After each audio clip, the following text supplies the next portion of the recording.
Welcome to our channel. Today we how to register with Pipedrive activity reminders, easy tutorial step by step clearly. To register with Pipedrive activity reminders, begin by visiting the Pipedrive website. Click on the sign up button located at the top right corner of the home page.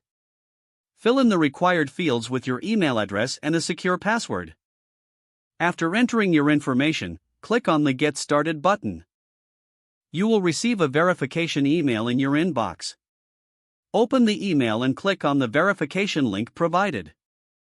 This will redirect you back to the Pipedrive application.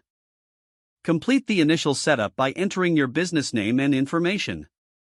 Once you are logged in, navigate to the settings icon on the bottom left side of your screen. In the settings menu, look for the activity types option. Click on Activity Types to define the types of activities you want to track. You can customize activities such as calls, meetings, and tasks.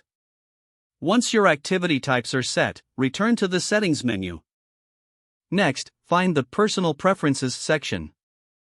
Here, you will see an option for activity reminders. Toggle the Reminders feature on to enable notifications.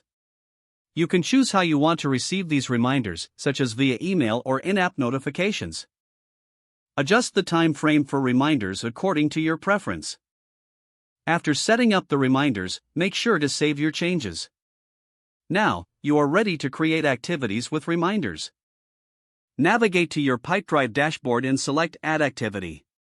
Fill in the details of your activity, including the date, time, and type. Before saving, ensure the reminder option is checked. Click Save to finalize the activity. You will now receive reminders based on your preferences. This completes the registration process for activity reminders in Pipedrive. You are all set to enhance your productivity with timely notifications. If the page does not load, refresh the browser or try again in a private or incognito window. Make sure you are using the correct email address, then retype it carefully to avoid small typos. If your password is not accepted, use the reset option and create a new strong password you can remember. Don't forget to like this video and subscribe to our channel for more step-by-step tech guides.